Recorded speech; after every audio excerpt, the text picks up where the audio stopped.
Bonjour à toutes, bonjour à tous et bienvenue dans cette vidéo. Aujourd'hui, je vais vous montrer comment réaliser ce tableau à la peinture acrylique qui est accessible même aux débutants. Donc on commence tout de suite avec le matériel dont nous allons avoir besoin. Tout d'abord une toile, la mienne est en coton et mesure 30 cm sur 40, mais vous pouvez aussi utiliser une toile beaucoup plus petite, comme ça pourrait faire un rendu très mignon.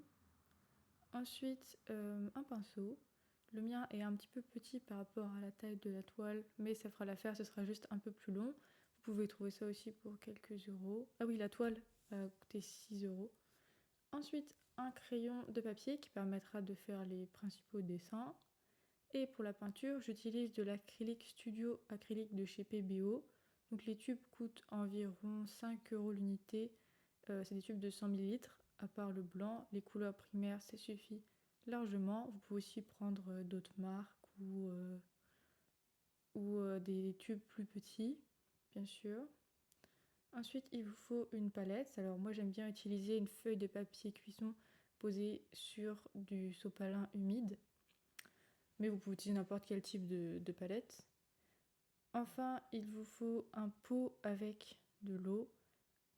Ça permettra de nettoyer votre pinceau et d'éviter qu'il ne sèche. Et j'utilise aussi un petit spray à eau.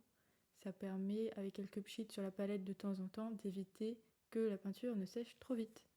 Et une petite feuille de sopalin pour pouvoir sécher le pinceau après l'avoir nettoyé. Et c'est parti! On commence par peindre le fond en bleu avec de la peinture bleue très diluée avec de l'eau. Ça permet de ne pas peindre directement sur du blanc. Personnellement, je préfère, mais ce n'est pas obligatoire. Maintenant, on peut passer au dessin en délimitant les 4 grands espaces, donc l'herbe, le lac, les montagnes et le ciel. Hop, un petit trait de crayon.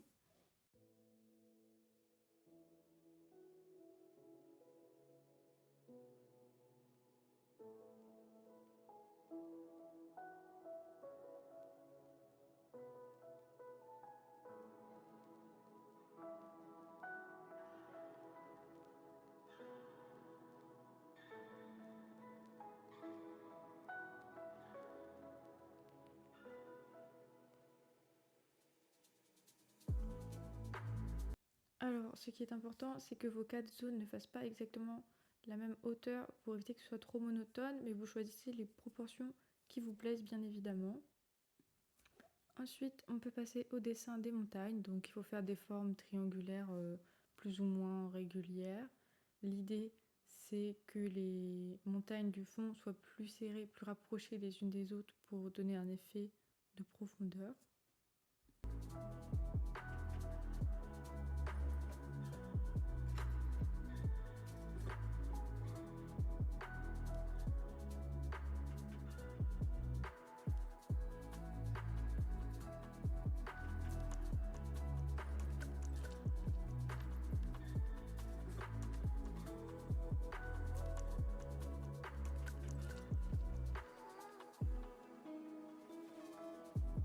Ensuite, on va pouvoir commencer à peindre le ciel. Donc il faut attendre que le fond soit bien sec, pas comme j'ai fait. Alors on commence par bien nettoyer et bien sécher son pinceau. Voilà. Ensuite, on va commencer par le soleil. Donc vous voyez, j'ai fait un petit cercle entre deux montagnes, dans le creux entre deux montagnes. C'est là qu'on va le placer. Il vous faut donc du jaune, hop, avec un petit peu de blanc. On mélange bien et on met directement ça sur la toile.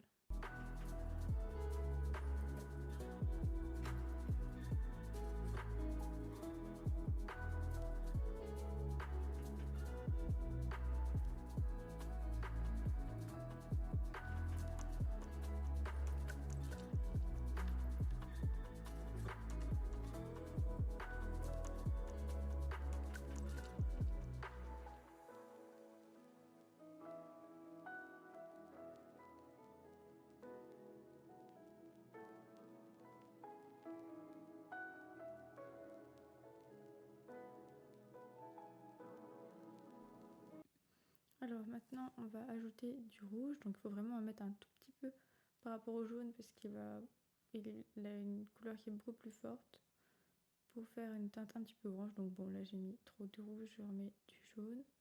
Et on fait ça autour de notre soleil.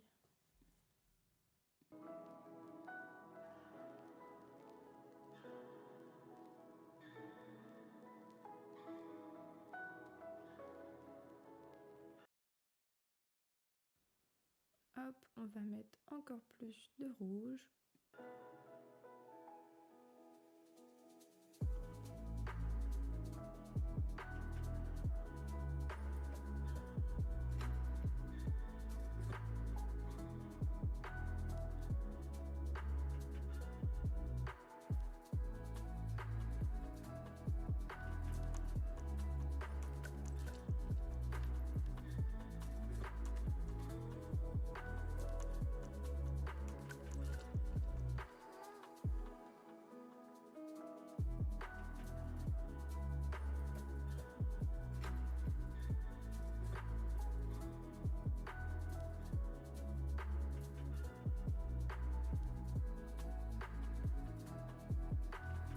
Et voilà, on ajoute un petit peu de bleu, vraiment un petit peu parce que le bleu est encore plus puissant que le rouge, ce qui nous permet d'obtenir un joli violet. Et ensuite on ajoutera encore un petit peu plus de bleu dans le mélange.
Alors maintenant que ça c'est fait, on va pouvoir s'attaquer au lac. Donc le lac, ça va être à peu près la même chose que le ciel. On va commencer par placer le reflet du soleil qui sera au même niveau que là où il est dans le ciel, hein. Donc pas là ou là, mais bien au-dessous. Et puis on va utiliser donc les mêmes couleurs. Et ensuite, on fera le reflet de la première montagne de façon un petit peu écrasée, juste au-dessous comme ça.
on n'hésite pas à ajouter des traits de pinceau un petit peu plus foncés ou un petit peu plus clairs pour faire un petit peu la texture de l'eau. Bon, pas comme ça, là c'est un petit peu exagéré, mais c'est pour vous donner une idée.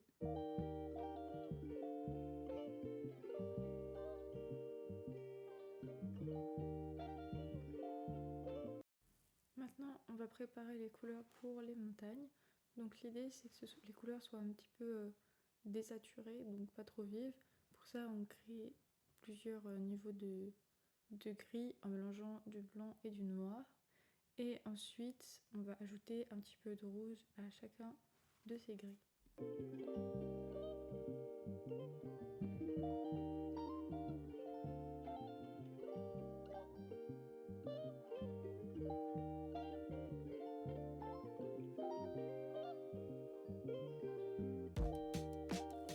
Pour peindre les montagnes, l'idée c'est d'utiliser des teintes aléatoires pour les montagnes, mais en privilégiant quand même des couleurs plus claires autour du soleil, parce que c'est des parties qui sont un petit peu éclairées et plus sombres à l'avant, surtout pour la montagne que vous aurez dessinée au premier plan. Et n'hésitez pas à peindre toutes les montagnes, puis attendre que ce soit sec pour faire une deuxième couche. C'est d'ailleurs ce que je vais faire.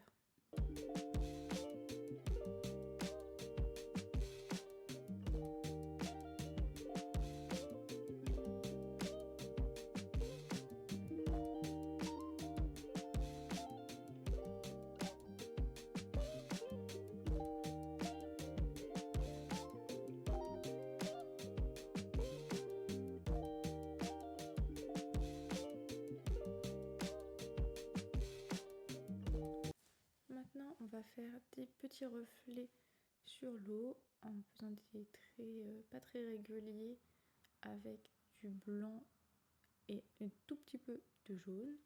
Et ensuite, on va pouvoir, avec un crayon trempé dans un tout petit peu de peinture blanche, dessiner quelques étoiles.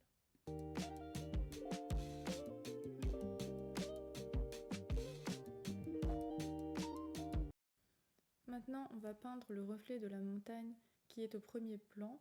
Pour ça, on utilise la même couleur que celle utilisée pour peindre la montagne, mais avec un petit peu de blanc, et on la redessine dans l'eau de manière symétrique, mais un petit peu écrasée, et surtout avec des contours un petit peu moins précis.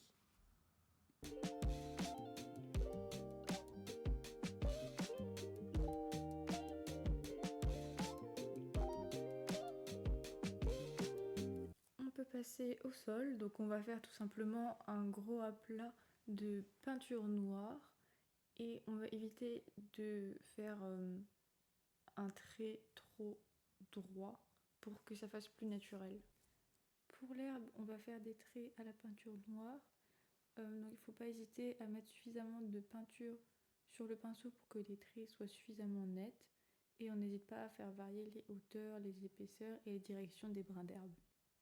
Alors maintenant, pour la silhouette du petit animal, j'ai décidé de faire un lapin parce que c'est assez facile à dessiner et à reconnaître. Mais vous pouvez chercher silhouette animale sur internet et trouver plein d'autres animaux. Et puis ensuite, vous n'aurez plus qu'à reproduire le dessin sur la toile et à le peindre en noir. Maintenant, on va pouvoir peindre les contours du tableau en noir, donc ça évitera qu'on voit des traces de blanc à l'avant.